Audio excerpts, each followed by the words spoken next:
Haleluya, puji nama Tuhan. Selamat pagi, shalom. Sekali lagi katakan shalom. Haleluya, saudara sukacita, amin. Mari berikan sorak-sorai kemuliaan bagi Allah kita. Bapak Ibu yang diberkati Tuhan, kita siapkan hati kita untuk memulai ibadah kita. Saya jemput kita semua bagi berdiri. Kita akan berdoa, kita satukan hati kita dan biarlah kuasa Allah menguasai setiap sudut ruangan ini dan hati kita. Mari kita berdoa. Bapa kami yang bertahta dalam kerajaan surga, Bapa yang mulia, Bapa yang kami sembah di dalam satu nama yang indah, dalam nama Tuhan Yesus Kristus. Pagi hari ini kami bersyukur Tuhan, saat kami bangun kami dapati hidup kami baik-baik saja, karena kami percaya semuanya Tuhan yang atur dalam hidup kami. Dan kami bersyukur kalau hari ini Tuhan adakan, kami jalani dan Tuhan berikan untuk kami nikmati. Kami percaya pula Tuhan, ada banyak hal yang luar biasa yang sudah Tuhan siapkan untuk setiap kami Bapa. Terlebih pagi hari ini saat kami ada di tempat ini, kami boleh siapkan hati kami untuk memuji, memuliakan nama-Mu, beribadah di hadapan-Mu dan siap belajar kebenaran firman-Mu. Kami percaya setiap kami boleh datang bukan karena rutinitas, tetapi kami datang dengan kerinduan untuk senangkan hati Tuhan. Terima kasih Bapa, terima kasih Yesus.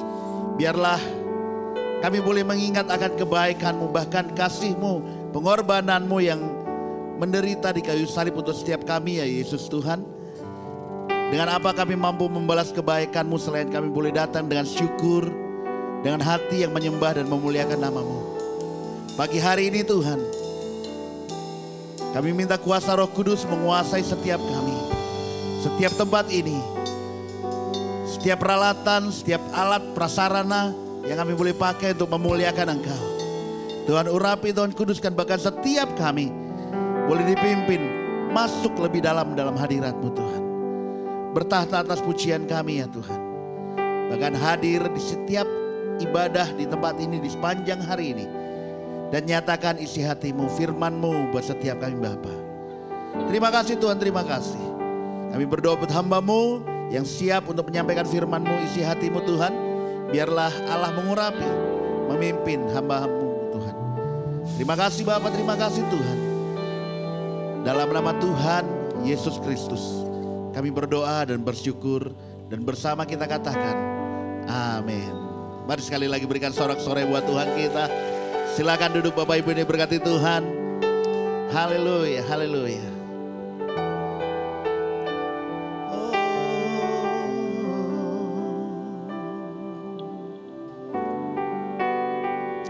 Kemanakah kami dapat pergi menjauhi Roh-Mu Tuhan?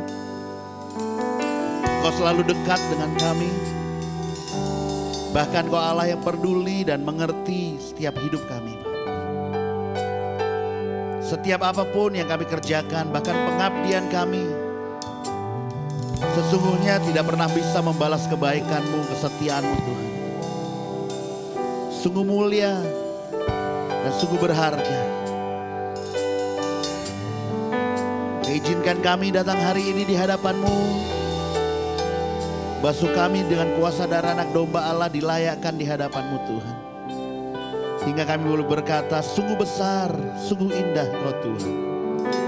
Amin.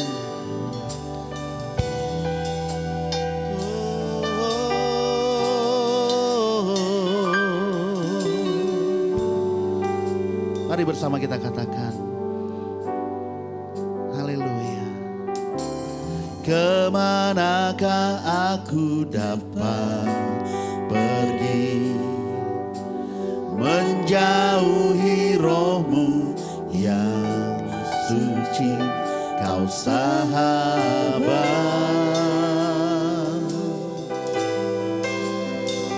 dan Kau dekat. Ya Tuhan, bahkan seluruh pengabdianku tak bisa membalas kesetiaan-Mu, sungguh mulia dan berharga,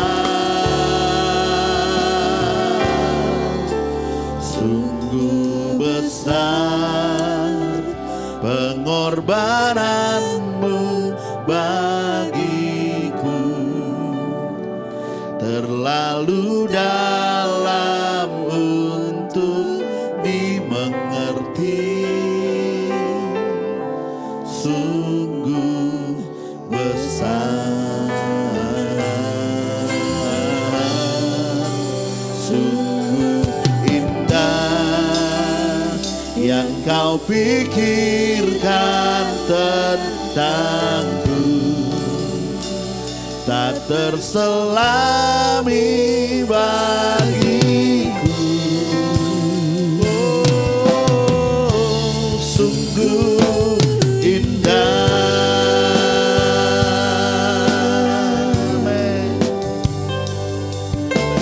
Kemanakah aku dapat pergi, menjauhi roh-Mu yang suci, Kau sahabat, dan Kau dekat. Amin. Bahkan seluruh pengabdianku tak bisa membalas kesetiaan-Mu, sungguh mulia dan berharga, sungguh besar pengorbanan-Mu bagiku, terlalu dalam untuk dimengerti, sungguh besar, besar, sungguh indah yang Kau pikirkan tentangku, tak terselami bagiku. Oh, sungguh indah, katakan sungguh besar, sungguh besar pengorbanan-Mu bagiku, terlalu dalam untuk dimengerti, karena sungguh besar Tuhan, besar,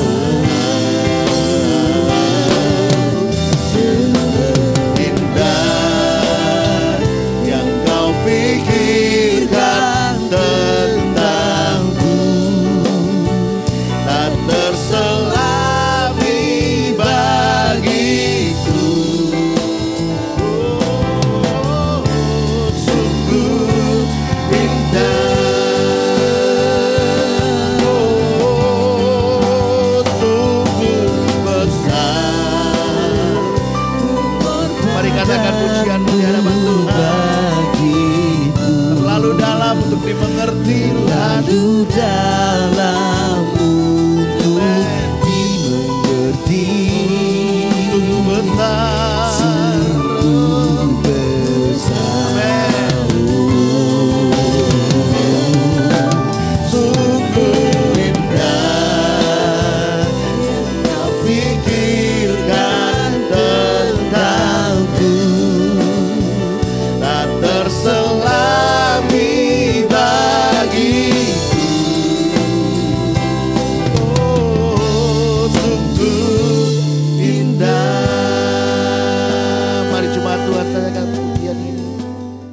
Bersyukurlah punya mama yang ulet, memberikan kasih sayang dan peran-perannya.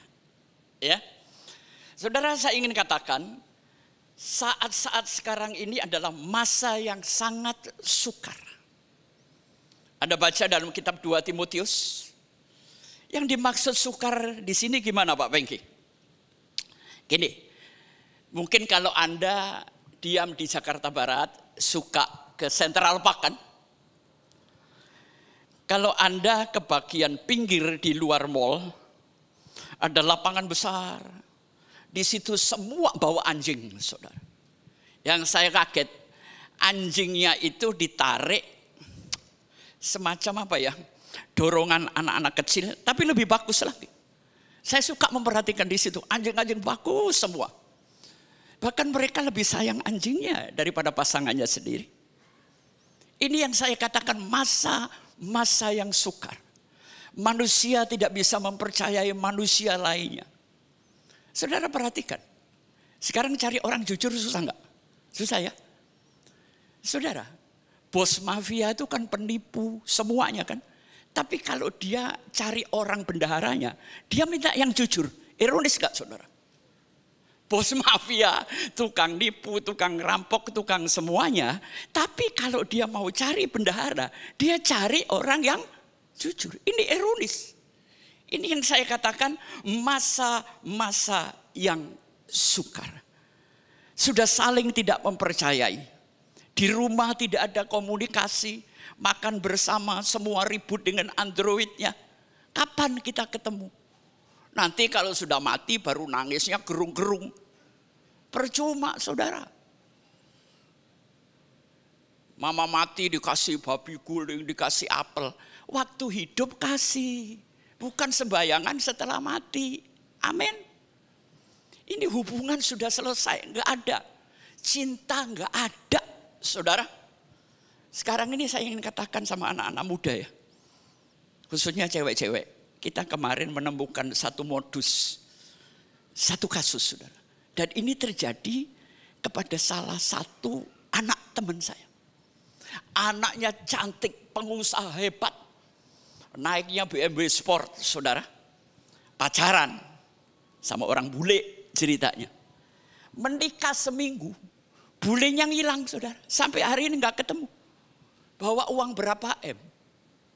Hati-hati. Lalu dia datang kan sama keluarganya. Keluarga kan bisa dipinjem. Ini modus yang terbaru, saudara. Saya bisa pinjem sehingga seolah-olah orang-orang ini yang saya bayar ini merupakan keluarga saya. Habis, saudara. Tapi untungnya anak teman saya masih jadi pengusaha hebat juga. Ada banyak modus seperti hari ini. Makanya hati-hati. Jangan silau lihat duit. Jangan silau lihat orang cantik. Jangan silau orang lihat ganteng. Amin. Ya, sekarang ini satu sama lain saling memangsa. Dengan daya tipu yang sangat-sangat tinggi. Kadang-kadang Alkitab itu memang Tuhan Yesus itu luar biasa, saudara. Dibaca 2 kali nggak ngerti, 20 kali kadang-kadang saya baru ngeh.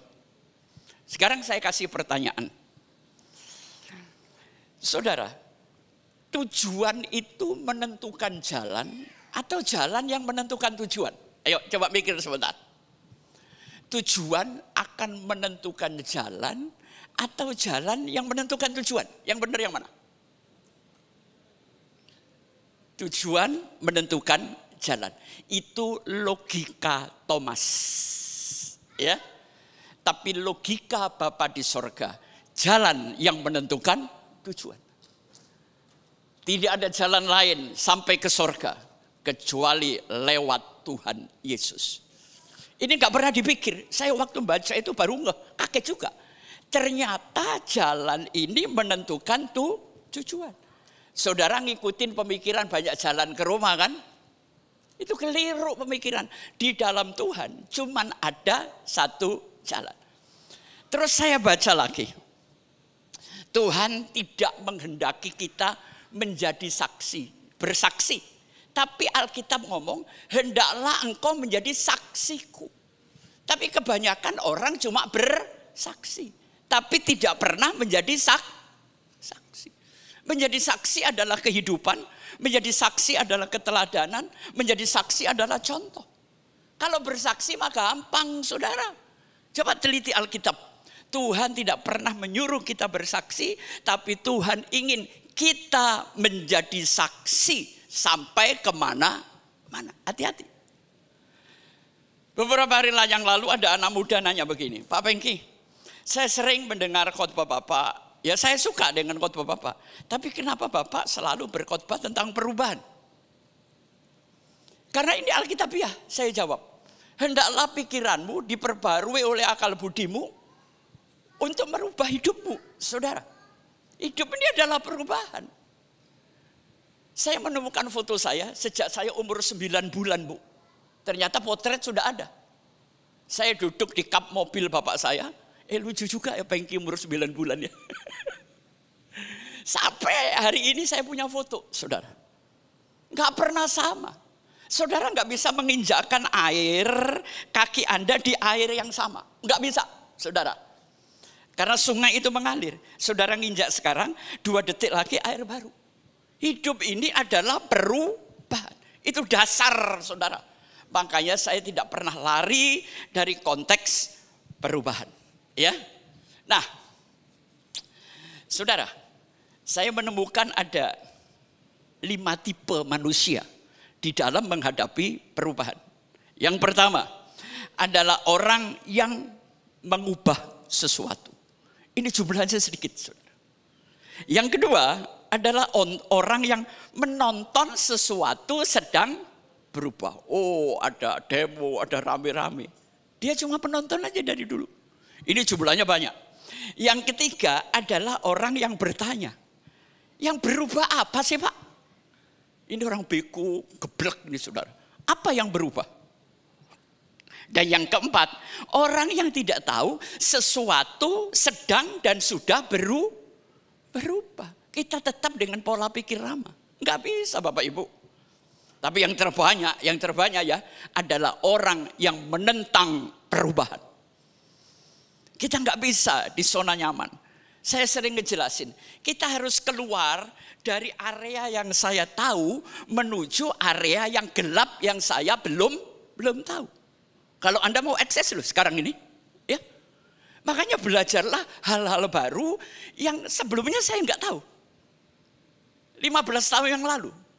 Sekarang ini banyak pekerjaan itu enggak ada, saudara. Dan muncul pekerjaan-pekerjaan baru yang dulunya saya enggak ngerti. Tapi kalau mau akses dalam kehidupan, kita harus masuk, saudara. Setiap hari berubah, tidak ada yang berubah. Saudara mau masuk kelompok yang mana? Ya? Ya kalau Anda mau tenang-tenang aja, ya saya cuma kasih 4 hal aja. Bersyukur, bersabar, berilmu, dan berusaha. Sudah, enggak ada lagi. Nah, hari ini saya ingin menjelaskan sesuatu yang mungkin sedang saudara alami. Tapi saudara enggak gitu. Ada orang nanya, apa ini hidup saya kok gini-gini aja ya? Saya sudah kuliah lagi, saya sudah berusaha lagi. Hidup saya kayaknya jalan di tempat. Saya capek ngadepin hidup ini, Pak. Nah, saya ingin menjelaskan 2 kata. Yang pertama, dedip. Dip bukan dalam ya. D-I-P. Saya sudah belajar cukup lama, cuma saya baru ngeh. Makanya saya mau sampaikan. Saudara pernah nonton film Indonesia yang namanya Kuldesak? Ada yang tahu? Kuldesak itu berasal dari bahasa Perancis yang artinya dasar, jalan buntu. Nah, dedip ini mengajak saya berpikir begini. Di tengah situasi yang stuck, saya harus bertahan atau keluar? Gaji saya nggak naik-naik, Pak. UMR terus. Mau keluar, di sana belum ada kerjaan. Nggak keluar, saya nggak cukup. Nah, pertanyaannya, dedip ini akan mengupas kita. Saya harus bertahan, kalau bertahan sampai kapan, atau saya harus berhenti dan keluar. Ada yang mengalami hal seperti ini? Usaha kita juga gitu, Pak. Gak maju-maju. Saya harus tetap bertahan ini. Kalau anak milenial sekarang, saya ngakui itu jantungnya pakai otot kawat balung besi, saudara. Walaupun di depan itu belum ada gambaran saya kerja apa. Kalau dia nggak puas di sini, dia keluar, saudara. Itu anak-anak muda. Lah kita yang angkatan kolonial kan mikir, di sana gua makan apa nanti. Ya, contoh aja. Saudara tiap hari kerja kan? Capek diomelin bos, belum ngamuk sama Pak Polisi di jalanan. Akhir bulan gaji nggak cukup. Kalau ngepas puji Tuhan, saudara. Tapi kenapa besok saudara balik ke kantor itu lagi? Dan Anda ulangi sampai 30 tahun. Yang bodoh siapa, saudara? Yang bodoh ya kita. Sudah tahu tempat itu nggak cukup untuk makan. Tapi kita balik lagi ke situ. Ya kalau gereja hiburannya kan nggak usah dipikirin. Kan pengabdian untuk Tuhan, kan pelayanan. Emang pelayanan nggak butuh makan? Nggak butuh duit. Beragama yang realistis, men. Amin. Jangan bodoh. Makanya saya setuju dengan Karl Marx. Agama itu pembodohan. Setuju. Kalau kita pikirkan tanpa otak yang bagus. Agama itu mencerdaskan umat, saudara. Membuat umat sampai tanah Kanaan. Memang Kristen bukan agama. Kristen adalah hubungan kita dengan Yesus. Ya, tapi baik. Contohnya dedip ada di mana, Pak? Ada, saudara. Kalau kita mau meneliti Alkitab, semuanya pasti ada. Kita bangkit berdiri. Kita akan membaca 2 pembacaan. Tokoh yang menjadi sasaran saya namanya Petrus. Tolong bukain Bob. Lukas 5 ayat 4, kemudian 5 sampai dengan 8. 4, 5, 6, 7, 8. Lukas 5 ayat 4, 5, 6, 7, 8. Oke, saya baca. Setelah selesai berbicara, ia berkata kepada Simon, bertolaklah ke tempat yang dalam dan tebarkanlah jalamu untuk menangkap ikan. Simon menjawab, Guru, telah sepanjang malam kami bekerja keras dan kami tidak menangkap apa-apa. Tetapi karena engkau menyuruhnya, aku akan menebarkan jala juga. 6. Dan setelah mereka melakukannya, mereka menangkap sejumlah besar ikan, sehingga jala mereka mulai koyak. Lalu mereka memberi isyarat kepada teman-temannya di perahu lain, supaya mereka datang membantunya. Dan mereka itu datang. Lalu mereka bersama-sama mengisi kedua perahu itu dengan ikan, hingga hampir tenggelam. Perhatikan yang ke-8. Ketika Simon Petrus melihat hal itu, ia pun tersungkur ke depan, di depan Yesus dan berkata, Tuhan, pergilah daripadaku karena aku orang berdosa. Sekarang kita bandingkan setelah kematian Tuhan dan dia bangkit, kita baca Yohanes 21 ayat 3 dan 4. Yohanes 21 ayat 3 dan 4. Kata Simon Petrus kepada mereka, aku pergi menangkap ikan. Kata mereka kepadanya, kami pergi juga dengan engkau. Mereka berangkat lalu naik perahu, tetapi malam itu mereka tidak menangkap apa-apa. Ketika hari mulai siang, Yesus berdiri di pantai, akan tetapi murid-murid itu tidak tahu bahwa itu adalah Yesus. Kemudian loncat ayat 11 sampai 13. 11 sampai 13 di Fatsal yang sama. Simon Petrus naik ke perahu, lalu menghela jala itu ke darat. Penuh ikan-ikan besar, 153 ekor banyaknya. Dan sungguh pun demikian, sungguh pun sebanyak itu, jala itu tidak koyak. Ayat 12. Kata Yesus kepada mereka, marilah dan sarapanlah. Tidak ada di antara murid-murid itu yang berani bertanya kepadanya, siapakah engkau? Sebab mereka tahu bahwa ia adalah Tuhan. Ayat 13 terakhir. Ya, Yesus maju ke depan, mengambil roti dan memberikannya kepada mereka, demikian juga ikan itu. Amin. Silahkan duduk. Saudara, hari Jumat kita merayakan kematian Tuhan, ya. Dan tema saya adalah matinya kematian. Karena selama ini menerjang saya bertanya, Tuhanmu kok bisa mati Pak Pengki? Ini salah pengertian.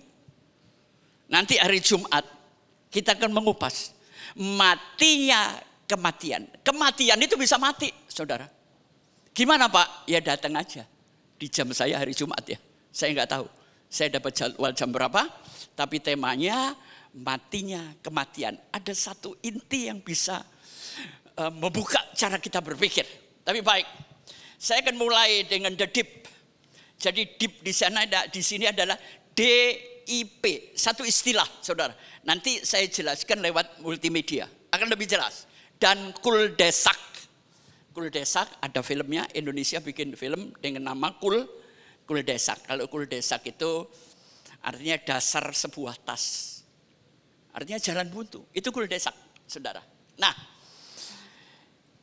saudara tahu Simon Petrus? Saya suka. Dia punya kepribadian sanguinis ya. Gampang meledak, gampang nangis, gampang menyesal, gampang marah, gampang bunuh orang. Itu Petrus. Tapi juga gampang menyesal. Nah, di pembacaan yang pertama, Simon itu nggak pernah mikir hari itu Yesus naik perahunya. Ada banyak hidup yang nggak saya pikirkan terjadi, yang saya harapkan dan saya pikirkan malah tidak terjadi. Antara harapan dan kenyataan itulah garis kekecewaan, ya. Jadi harapan dikurangi titik-titik, di sini jadi kenyataan. Ini namanya garis kekecewaan. Nah, Petrus hari itu stres, saudara. Cari duit, dagang nggak laku, apa nggak laku. 1 ekor ikan pun tidak tertangkap. Terus Yesus ngomong, Petrus, tolakkan jalamu agak ke dalam dan tebarkan jalamu. Tahu-tahu dia ngangkat ikan begitu banyak. Akibat kejadian itu, Petrus tersungkur dan dia mengatakan, pergilah dariku Tuhan, karena aku orang berdosa. Peristiwa ini mengajar saya. Seringkali berkat membuka mata batin saya untuk tersadar bahwa kita ini hidup dari kemurahan Tuhan. Makanya hidup jangan cari kemudahan. Tapi carilah kemurahan Tuhan lewat usahamu. Lewat profesionalisme. Tuhan tidak pernah mempermudah loh. Jangan pernah berdoa, mudahkan jalanku. Enggak, saudara. Itu bukan Tuhan namanya. Yang suka bikin kemudahan itu setan. Jalan pintas. Ya, mintalah kemurahan Tuhan. Poin pertama, Petrus sadar diri antara dosa dan berkat. Jadi di sini saya ingin mengatakan kepada Anda, Petrus mulai melangkah, mulai masuk ke dalam sesuatu karena uang dan diberkati. Bukankah kita semua kerja untuk kebutuhan hidup? Untuk uang, benar kan? Saya mau tanya kepada para suami. Kalau Anda menikah, istrimu boleh tetap kerja atau berhenti?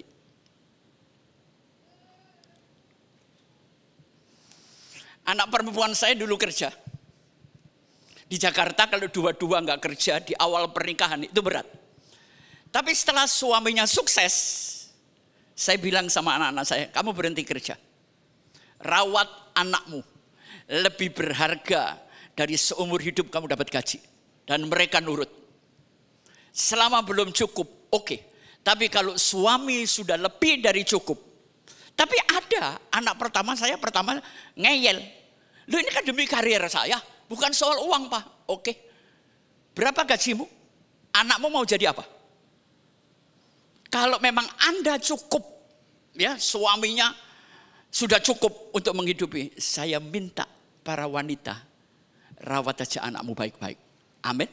Jangan sampai menyesal di hari tua. Kecuali suami istri sampai tua nggak cukup. Itu namanya apes. Oke? Saya nggak mau hidup seperti itu. Jadi di sini Petrus mulai memasuki sesuatu ya. Tapi perhatikan, setelah dia berjalan 1-2 tahun, begitu Yesus mau disalib, itu cara berpikirnya bubar, saudara. Loh, kenapa orang yang saya ikuti kok gini caranya? Berakhir dengan mati konyol. Petrus mulai menyangkal. Kalau di usaha kita, ini titik di mana kita berhenti, bertahan atau terus. Ini titik yang saya nggak suka, saudara. Saya berkali-kali masuk di titik ini. Saya bertahan atau keluar, saya bertahan atau berhenti. Dan itu membuat jiwa kita semua goncang, ya. Petrus terima mujizat itu sekali, saudara. Setelah itu tangkapannya ya biasa, kadang-kadang nggak ada tangkapan ikan, ya. Dia sudah menyerahkan semua, orang yang diikuti ujungnya kayak begini. Dia stres. Jadi langkah pertama ada penyangkalan. Menyangkali dan bergumul dengan keadaan sendiri. Sekarang yang ketiga. Saudara, setelah Yesus mati, Petrus ngomong apa? Aku akan kembali menangkap ikan. Ini sudah stres berat. Tuhan sudah dilupakan. Petrus keluar dari lingkaran kemurahan Tuhan. Jadi saya melihat Petrus masuk, bekerja, menyangkal ini keadaan bertahan. Dan kemudian dia nggak tahan. Dah nggak Tuhan-Tuhanan. Mendingan gue cari duit lagi. Saya pun sering begitu, saudara. Duh Tuhan kok begini sih, gak Tuhan-Tuhanan, gak gereja-gerejaan, golek duit enak. Betul kan? Saudara pernah mengalami dilema seperti saya? Itu adalah saat-saat ujian, saudara. Tapi kadang-kadang saya hampir gak tahan. Ya, kita semua ngalami. Dagang rawon gak laku, ya. Dagang batik.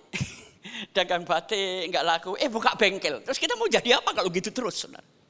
Gini ya, saudara tahu pesawat Concorde dari Perancis yang didanai dengan super mahal. Tapi dihentikan, saudara, karena tidak menguntungkan.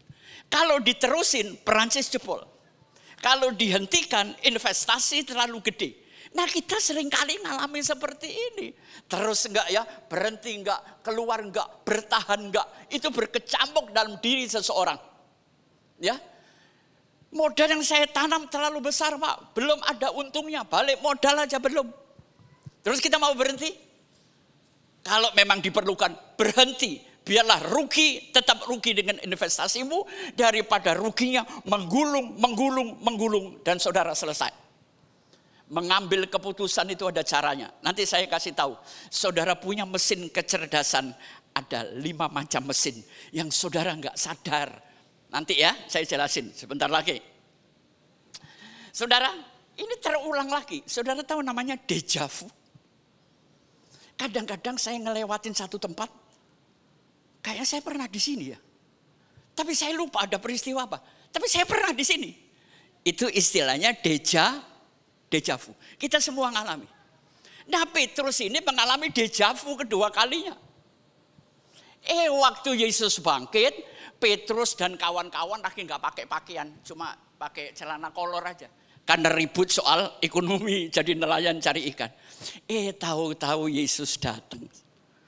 Murid-murid, apakah engkau punya lauk pauk? Mereka bingung, siapa ya? Tahu-tahu Yesus di situ ada bara api dan ikan. Saat itu saya mikir, emang Yesus nggak bisa langsung bikin sarden mateng? Bisa kan?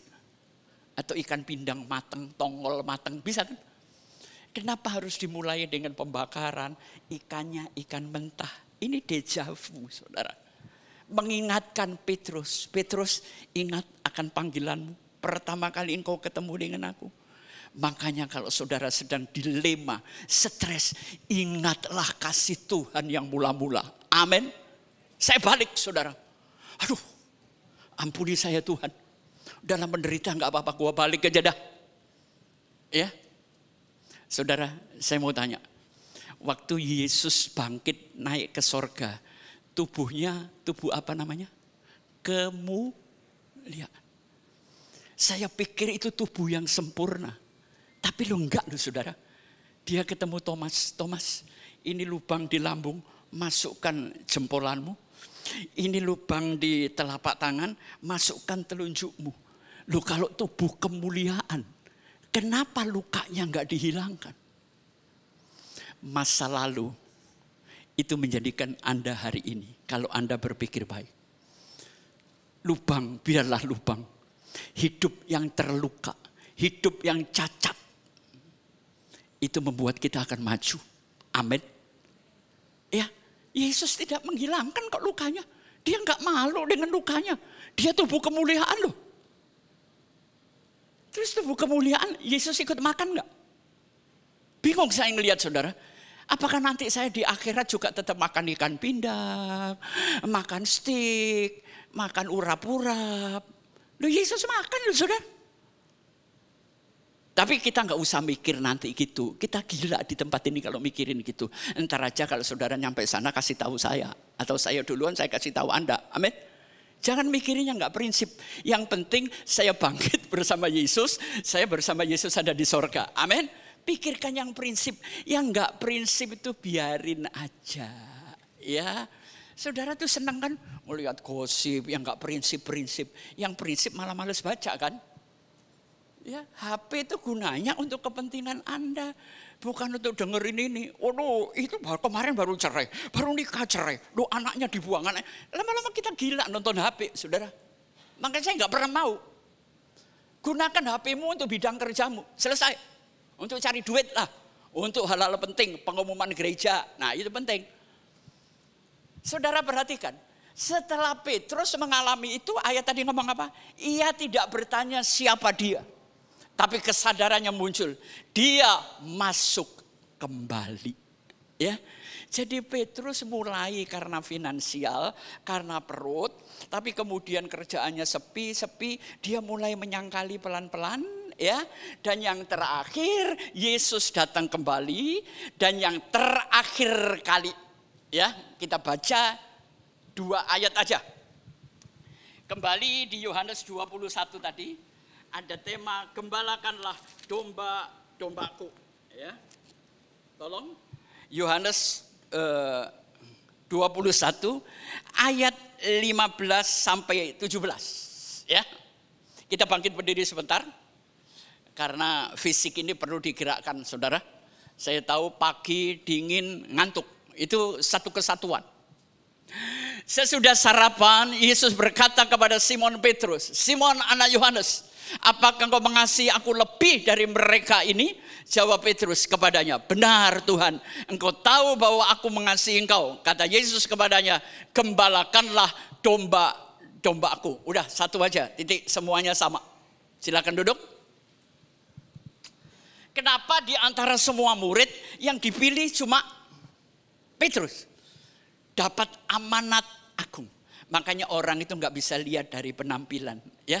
Kadang-kadang orang tua kita mewujudkan kasih dengan bentuk yang saya nggak suka, saudara. Ya, main pukul, main ini, ada yang main overloss kepada anak-anaknya. Kadang-kadang anak dan orang tua bisa salah paham. Padahal sama-sama ingin dikasihi dan ingin mengasihi. Cuma karena kita punya persepsi yang beda, akhirnya antara anak dan orang tua sampai lepas hubungan. Tapi sekarang saya melihat ya, manusia ini kayak apa ya. Ada kemarin saya kebetulan lihat di TV, anak baru lahir, dilempar di dekat got, sampai dikerubungin semut, diketemukan. Akhirnya selamat, saudara. Ini orang tua apa? Anjing saya aja nggak gitu loh, Bu. Begitu lahir dijilatin, dirawat semuanya. Kenapa zaman sekarang ini ada orang tua yang tega begitu? Ya, saya mau tanya, siapa di sini yang sedang pacaran? Cewek-cewek aja dah. Yang sedang pacaran siapa? Enggak punya atau sudah terlalu banyak? Gini ya, laki-laki itu tandanya kalau mengasihi Anda apa? Satu aja. Laki-laki kalau sangat mengasihi Anda, dia datang ke orang tuamu, tante, saya mau menikahi anakmu. Ini kasih yang luar biasa. Tanggung jawab, komitmen. Bukan sekedar dari satu restoran ke restoran lain, dikasih bunga, I love you, babe, babi, apalah. Kasih seorang pria pada saat dia siap menikahi Anda. Amin. Itu kasih yang penuh komitmen dan tanggung jawab. Buktinya gitu aja dah. Gak usah panjang-panjang. Ya. Ada laki yang sudah gak cari pacar, cari istri, saudara. Saya mau tanya, Adam dan Hawa itu menikah dulu atau pacaran dulu, saudara? Baru menikah. Ayo, tak kasih bukti. Adam dan Hawa tidak pernah pacaran. Setelah menikah baru pacaran. Sekarang orang pacaran bertahun-tahun, lebih lama dari Tuhan Yesus datang, saudara. Tapi nggak ada pernikahan. Jadi yang benar itu menikah baru pacaran. Jadi rumah tangganya hangat. Bener nggak, Mas? Gitu caranya. Lupa Pinky, itu suami saya tuh dulunya lembutnya setengah mati. Kalau di meja, tangan saya dielus-elus. Sekarang main tempeleng. Soalnya sama kamu dulu lembutnya udah dihabisin. Begitu nikah tinggal kasarnya, makan tuh. Ya. Jadi secara alkitabiah, Adam dan Hawa tidak pernah pacaran. Kenapa waktu Hawa diciptakan Adam dibuat tidur, kok nggak dibuat melek? Kan ada pertanyaan kan? Soalnya kalau Adam melek, nanti nggak jadi perempuan, saudara. Kurang tinggi, kurang hitam, kurang keriting, kurang elos, kurang ini. Tuhan capek dibanting itu Hawa lama-lama.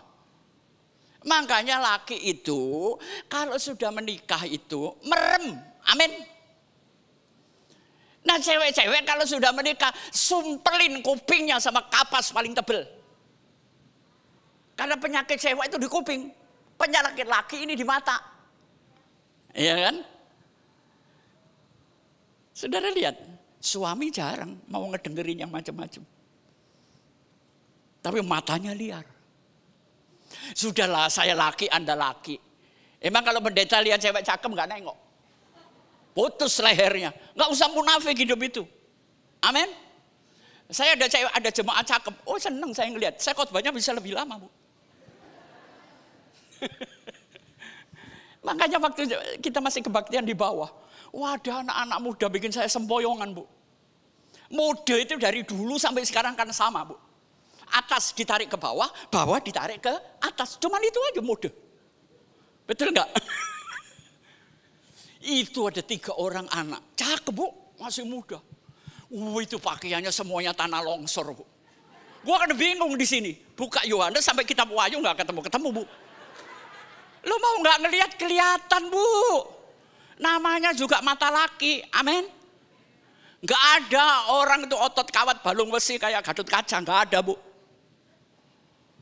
Jadi enggak usah munafik. Iya kan? Ntar kalau munafik kita jatuh, buk, sakit. Orang udah tahu pengen gitu memang orang yang begitu, uraan sudah. Iya kan? Jadi hati-hati. Ya. Laki-laki itu tandanya mencintai Anda sungguh-sungguh. Ayo kita nikah. Itu kasih yang terbesar di dalam kehendak Tuhan. Tapi banyak laki-laki sekarang gak berani menikah, Bu. Hidup sendiri aja susah. Iya kan? Ngapain cari beban nyusahin orang lain. Makanya laki sekarang, anak muda yang laki-laki, jangan cari tulang rusuk, cari tulang punggung yang kuat. Amin. Gue injek lu laki model begitu. Iya. Tapi istilah sekarang kan bukan tulang rusuk, Bu. Tulang rusuk itu nusuk sana, nusuk sini. Tapi kalau tulang punggung kan berdiri tegak. Lu jangan kaget loh. Sekarang nih banyak laki-laki cari tulang punggung. Iya kalau modalnya dibuat kerja dia pinter. Lah kata gandoli terus, Bu, mati kita. Makanya cinta itu melek, jangan buta. Cinta itu pakai otak yang waras. Amin. Itu. Masih muda, enggak apa-apa, gonta-ganti, enggak masalah buat saya. Tapi kalau sudah menikah berhenti. Setuju? Siapa yang laki menikah masih aktif yang begitu? Istilah saya aktif. Ya, capek sendiri. Kenapa Tuhan ngomong Petrus, apakah engkau mengasihi aku? Karena Tuhan tahu Petrus tidak punya kasih, saudara. Dan itulah masa-masa yang sukar. Orang sekarang tidak punya kasih. Yang ada adalah kepentingan. Saudara, saya kalau gaul sama teman-teman yang gila-gila, ngeri hidup, Bu. Ngeri sekali. Sosialita berkumpul, klub ini berkumpul. Tuhan Yesus sisinya gini ya.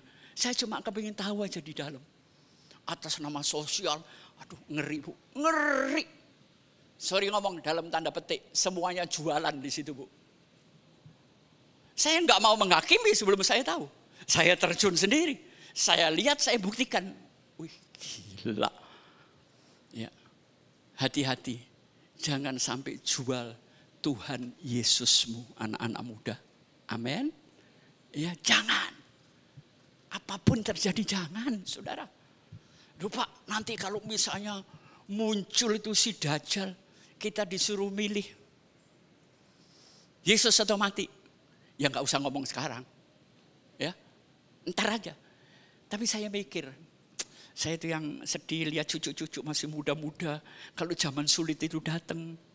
Ya, saya kan sudah mati duluan, saudara. Nggak ada yang nasihatin, terus gimana? Iman sekarang goncang semua. Gembalakanlah domba-dombaku. Dia dapat amanat aku. Nah, ngerti ya? Petrus masuk karena finansial. Kemudian dagangan sepi, dia mulai menyangkal. Ya, terakhir dia berhenti keluar dari lingkaran Tuhan. Kembali menangkap ikan. Tapi Tuhan baik. Tuhan kembalikan saya dan Anda masuk lingkarannya kembali. Ya, itu khotbah saya. Sekarang saya jelaskan lewat multimedia. Anda bisa nanti ngelihatnya apa, dedip dan kul desak. Ya, silakan. Kalau mau dengerin lagunya ya kita dengar dulu, nggak apa-apa.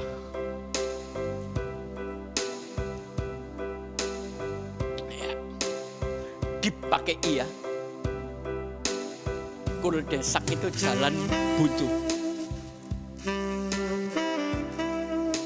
Jadi jangan pakai jalanmu sendiri, pakailah jalan Tuhan.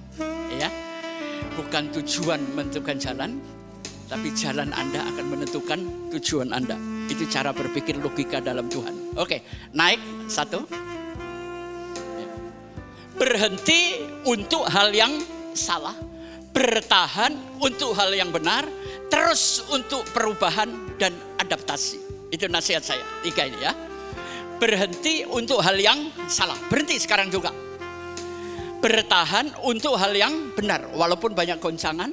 Tapi terus untuk perubahan dan beradaptasi. Oke, naik lagi. Klik. Saudara perhatikan. Garis vertikal adalah hasil. Garis sana adalah usaha atau bekerja. Biasanya orang memulai sesuatu itu senang, saudara. Waduh, naik terus hasilnya. Tapi titik tertentu dia mulai berhenti. Dia mulai menurun. Dan di tengah lembah inilah istilah dedip mulai dipakai. Anda mati di lembah atau Anda mampu kembali ke atas menaiki tebing yang curam. Sekarang keadaanmu di mana? Ya. Oke, yang kedua, naik lagi. Saudara, kenapa kita nggak mampu bertahan dalam keadaan yang terdesak? Kita selalu ingin berhenti dan keluar. Yang pertama faktor usia. Yang kedua adalah kesempatan. Yang ketiga adalah uang. Yang keempat adalah ketekunan. Yang terakhir adalah birokrasi. Birokrasi kadang-kadang kalau nggak dapat ditembus, kita mandek. Udah keluar aja deh. Ya, ini yang menyebabkan kita berhenti. Oke, naik lagi. Nah, perhatikan. Ada usaha, ada hasil, ada tebing, ada kuldesak, ada gagal. Apa maksudnya tebing? Saya mau tanya, ngerokok itu enak nggak? Enak lah, saya dulu juga seorang perokok, saudara. Saya kalau ngerokok itu sudah pakai pipa sama baku sek dari Singapura itu. Saya perokok berat, ya. Tapi ya puji Tuhan, dari ini saya sehat, saudara. Ya, perokok itu sulit dihentikan. Terus sampai titik tertentu Anda mulai terserang penyakit. Jubret. tebingnya mulai turun. Ya kalau masih tertolong. Kalau tidak, ya kita nyungsep ke titik bawah. Atau kedua, kuldesak. Memang kita sudah jalan buntu, nggak ada jalan keluar lagi, saudara. Ya keluarlah, sudah mau apa? Jadi memilih bertahan dan berhenti itu ada caranya, ya. Oke, kita naik lagi. Inilah saya mau ngomong, saudara itu punya mesin kecerdasan yang namanya sensing, thinking, intuiting, feeling, insting. Ini merupakan tanda-tanda yang gak kasat mata, ya. Bisa supranatural, bisa spiritual. Terus kegunaannya di mana Bapak Pengki? Nah, ya, sensing itu kita semua punya, saudara. Saudara ngomong, anak itu sensi amat sih, ya kan? Sebentar-sebentar ngambek, sebentar-sebentar tersinggung. Orang biasanya makin tua makin sensi, saudara. Saya enggak, makin tua makin dablek aja saya. Sensing itu gunanya untuk apa? Untuk menemukan titik terakhir eksekusi. Keputusan itu ada di mesin kecerdasan yang namanya sensing. Ini saya belajar dari dunia psikolog, saudara. Yang kedua, intuisi. Ya, intuisi itu untuk menyatukan masalah-masalah yang terpecah. Sehingga ujungnya saat Anda satukan, Anda akan ketemu kesimpulannya apa? Itu intuisi, mesin kecerdasan itu. Yang ketiga adalah feeling. Feeling ini untuk membina hubungan.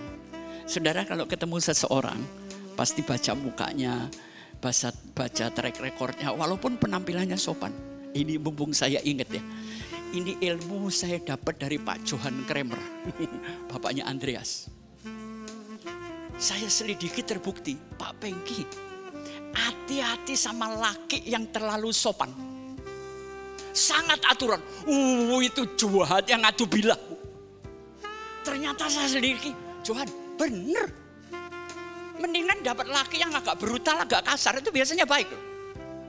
Tapi kalau terlalu sopan, waduh kayak pangeran Cinderella gitu. Waduh itu jangan Bu, jauhin, itu jebakan Batman. Anda disiksa nanti. Itu cirinya ya. Ini salah satu yang saya temukan, ternyata benar. Sesuatu yang lebih, yang over itu nggak enak kan? Ya. Kemudian apa? Feeling untuk menyatukan. Feeling ini untuk menyatukan hubungan. Sedangkan insting untuk apa? Insting itu untuk membangun sistem kerja. Ya, agenda kerja. Saya kerja mulai dari mana? Ini memang dari otak, saudara ya. Kalau insting itu menjembatani satu soal ke soal lain, kesimpulannya apa? Ya, saudara semua punya, saya juga punya. Nah, ini biasanya dibantu oleh tanda-tanda. Makanya belajarlah, ya. Kita naik satu lagi. Motivasi. Saudara, to be sama to have itu di mana bedanya? To have itu ingin memiliki sesuatu, to be itu menjadi sesuatu. Valensi apa? Pasti nggak ada yang tahu. Valensi itu bobot atau takaran hidup Anda. Ya, ada keterampilan, keahlian, sekolah, budi pekerti. Saudara, orang tua itu rata-rata banyak sopan nggak?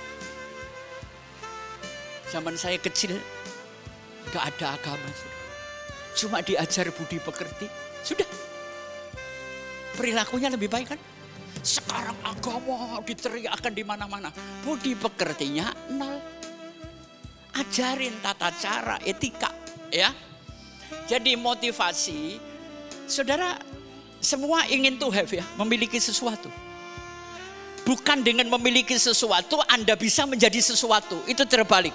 Tapi kalau Anda menjadi sesuatu yang baik, dengan kerja keras Anda memiliki sesuatu. Itu pun tergantung valensi Anda, takaran dan bobot hidup Anda, cara berpikir, nilai hidup yang Anda anut. Oke, naik lagi. Kita hampir selesai. Makanya dalam hidup, perbesar wadah. Wadah adalah pola pikir kita. Wadah adalah hati yang bening. Kemudian bersihkan wadah ini, wadah kehidupanmu bersihkan. Ya. Dan yang terakhir, isi wadah ini Ya bukan hanya cuma dengan firman itu sangat penting, tapi diisi dengan belajar ya, membaca, mengalami hal-hal yang baru ya. Jadi ada 3 hal, perbesar wadah kehidupan Anda, wawasan Anda, bersihkan hatimu supaya hening bening, kemudian isi wadah dengan hal-hal yang positif, produktif ya, kontributif, semuanya. Kita naik lagi 1. Klik. Ini perjalanan Petrus. Ini teman saya bikin, mestinya di tengahnya ada tulisan Petrus, cuma lupa. Jadi perhatikan, ini dedipnya Petrus ya. Pertama, dia ikut di paling atas karena diberkati oleh mujizat. Tapi setelah nggak ada berkat, dia masih ngikutin. Jadi penjala manusia. Oh, dia ikutin dulu sampai berkatnya selesai, tinggal sengsaranya, saudara. Penderitaan Yesus. Kemudian dari situ dia mulai menyangkal. Setelah menyangkal, Yesus balik, dia balik ke pelayanan. Dari pelayanan dia masuk ke lingkaran Tuhan lagi. Hati-hati dengan dedip Anda ya. Oke, mungkin terakhir 1 lagi, klik, masih ada? Ya. Ini yang harus kita lakukan sekarang, learning to know, belajar untuk tahu yang baru ya. Kedua apa? Learning to do. Miliki keterampilan yang baru ya. Beli buku, ikuti seminar, ikutin kursus semuanya. Anda kan jadi pinter, saudara. Hasilnya nggak sekarang, nanti 5-6 tahun lagi. Kemudian apa? Learning to live together. Belajar berhubungan baik dengan orang lain. Ya, saling menerima, nggak ada orang sempurna, saudara. Dokter ahli suruh ngelas nggak bisa. Tukang ngelas asli suruh nyabut gigi juga nggak bisa. Kita ini cuma pinter 1 bidang, makanya jangan sombong ya. Dan yang terakhir, learning to be, belajar untuk menjadi. Dikalikan valensi, Anda memiliki banyak hal yang membuat hidupmu bahagia ya. Kita tutup terakhir, klik 1 lagi, selesai. Upah living forward. Hidup jangan pernah mundur, tapi maju terus. Tuhan memberkati. Ya. Jadi hari Jumat kita mengupas kenapa Tuhan kita mati, itu pengertian mereka. Ya, Tuhan tidak pernah mati, tapi saya kupas matinya sebuah kematian. Nanti yang mau datang jam 3, ada seminar dari John Robert Power yang dipimpin oleh pemiliknya sendiri, Ibu Indayati Utomo. Ya, nanti akan diperagakan bagaimana kita memakai baju yang selalu berkembang, bukan modis, saudara.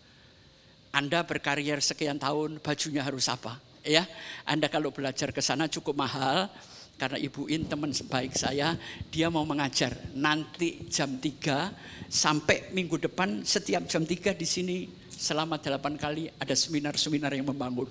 Ibu semua boleh datang ya. Kalau nanti siang mau datang, tolong bawa blazer. Ya. Karena nanti kita akan diskusi kelompok. Bagaimana sih? Tapi misalnya nanti Anda dipanggil ya. Kalau Anda dikritik jangan marah ya. Misalnya giwangmu salah model, nanti dibetulin sama dia. Oh, rambutnya gini, harusnya begini. Ini kan baik, saudara. Makanya saya harap pengurus semua hadir supaya Anda kalau kebaktian cakep-cakep semua, khotbahnya bisa agak panjang. Kita bangkit berdiri, Bapak Ibu. Bapak, kami cuma minta 1. Berikan kami hikmat untuk bisa menapaki hari esok, menyelesaikan persoalan. Cerdaskan umat Tuhan di tempat ini, berkati hidupnya di dalam namanya Yesus. Amin. Saudara diberkati. Amin. Silakan duduk. Jemaat Tuhan diberkati, amin. Mari keluar dari tempat ini, lakukan setiap firman Tuhan. Kalau nggak dilakukan, percuma. Saya percaya Tuhan akan menolong kita dan memampukan kita untuk melakukan dan mengerjakan setiap bagi-bagian kita untuk kita semuanya, dan pasti diberkati Tuhan. Mari kita akan persiapkan persembahan kita. Kalau Bapak Ibu ada yang belum terima amplop, belum ambil amplop, boleh lambaikan tangan. Nanti rekan-rekan pengerja di belakang, oh Bapak ada yang di depan belum ada. Ada lagi mungkin yang perlu amplop ya. Baik. Kalau ada yang ingin transfer, ada rekening bank di 466 700.008 atau ada QR code untuk semua pembayaran online sudah bisa kita pakai. Baik, mari kita persiapan yang terbaik. Nanti seperti biasa di depan nanti kita akan masukkan. Kita akan berdoa untuk persembahan yang kita bawa. Bapak, kami bersyukur dan berterima kasih buat firman-Mu yang sudah kami terima. Pelajaran-pelajaran yang luar biasa, dan bahkan kami menikmati pelajaran ini Tuhan, karena kami belum tentu bisa menerima atau menjalani semuanya Bapak. Kami belajar dari pengalaman banyak orang, kami belajar bahkan dari mungkin juga pelajaran dari Pendeta Pengki Andu, dan itu boleh kami terapkan dalam hidup kami. Kami kerjakan dimanapun kami berada, dan hidup kami pasti mengalami pertambahan, pertumbuhan yang luar biasa bersama Tuhan. Hamba-Mu yang sudah menjadi saluran berkat, Bapak Pendeta Pengki Andu, kami percaya akan terus diberkati di usianya saat ini Bapak, bisa memberikan lebih banyak lagi kontribusi berkat-berkat yang luar biasa bagi gereja dan bagi jemaat Tuhan di tempat ini, hingga kami boleh bertumbuh dan berubah menjadi kepada arah yang lebih baik ya Tuhan. Berkati hamba-Mu, berkati perjalanan setiap minggunya Tuhan dari Jakarta ke Surabaya. Dan kami percaya kesehatan dan penyertaan Tuhan melimpah dalam hidup hamba-Mu. Bahkan setiap kami yang sudah dengar firman-Mu, kami pun belajar dan kami pun melakukannya dengan setia Bapak. Kami juga siap memberkati pekerjaan Tuhan, kami membawa persembahan, juga persembahan ucapan syukur, persembahan persepuluhan, kami bawa semuanya dengan sukacita karena kami sudah diberkati oleh Tuhan. Dalam pekerjaan kami, dalam usaha kami, rumah tangga, studi, bahkan apapun semua yang kami kerjakan, hal-hal yang luar biasa sudah diberkati Tuhan. Nah, saatnya kami boleh memberkati pekerjaan Tuhan di tempat ini. Terima kasih Bapak, terima kasih. Kami bersyukur dan berterima kasih. Dalam nama Tuhan Yesus kami berdoa. Haleluya. Amin. Baik, puji nama Tuhan. Ada yang baru pertama kali hadir di ibadah bersama di tempat ini, ada? Puji Tuhan, kita semua jemaat yang setia. Haleluya. Mari kita bangkit berdiri sama-sama. Kita mengakhiri ibadah kita dengan ucapan syukur kita. Sahabatku, sekarang pulanglah, hiduplah dan bekerjalah dengan membawa damai sejahtera Allah Bapa. Kasih Tuhan Yesus menyertai dan kuasa Roh Kudus menuntun langkah kita setiap hari sampai selama-lamanya. Amin. Selamat hari Minggu, Tuhan memberkati.